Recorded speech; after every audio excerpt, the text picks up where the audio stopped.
মাননীয় প্রধানমন্ত্রীকে বলবো, আপনি বাংলাদেশে একটি ইতিহাস রচনা করে যাবেন। আপনার মাধ্যমে যদি এটা স্বীকৃতি পায়, যারা নবীকে অস্বীকার করে তারা কোনোদিন মুসলমান থাকতে পারে না।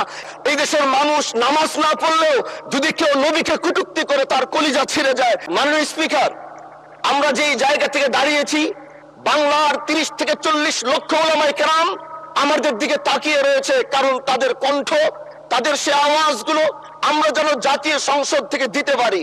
তার মধ্যে অন্যতম একটি হলো, মা কানা মুহাম্মাদুন আবা আহাদিম মির রিজালিকুম ওয়ালাকিন রাসূলুল্লাহি ওয়া খাতামান নাবিয়্যিন ওয়া কানা আল্লাহু বিকুল্লি শাইইন আলিমা। আপনি জানেন, নবীর পরে আল্লাহ নবী হচ্ছে আমার ঈমানের অংশ, আমার ঈমানের পার্ট। তিনাকে ভালোবাসা, তিনার উপর ঈমান, এটা আমার ঈমানের অংশ। তিনি আমার শেষ নবী, যেটা কোরআন ঘোষণা দিয়েছে। নবীও বলেছে আনা খাতামুন নাবিয়্যিন আলা নাবিয়্যা বাদি, আমি শেষ নবী, আমার পরে কোনো নবী আসবে না। কিন্তু মাননীয় স্পিকার, দুঃখের সাথে বলতে হয়, বাংলাদেশের এরকম একটি পার্ট রয়েছে, যেই পার্টের এক অংশ মানুষ তারা নবীকে অস্বীকার করে, তারা মুসলমান দাবি করে। এবং এই বিষয়ে অনেকের ধারণা আছে, তারা জানে এই আন্দোলন করতে গিয়ে অনেক মুসলমানকে রাস্তায় শহীদ হতে হয়েছে, আন্দোলন করতে হয়েছে। স্বাধীনতার পর থেকে আজও সে আন্দোলন চলছে, কিন্তু আজও পর্যন্ত সেটা পাইনি। আমি মাননীয় প্রধানমন্ত্রীকে বলবো, আপনি বাংলাদেশে একটি ইতিহাস রচনা করে যাবেন। আপনার মাধ্যমে যদি এটা স্বীকৃতি পায়, যারা নবীকে অস্বীকার করে তারা কোনোদিন মুসলমান থাকতে পারে না, এটা আইনের মাধ্যমে, এটা বাংলাদেশের পার্লামেন্ট থেকে ঘোষণা হবে, সেটা আমরা চাই।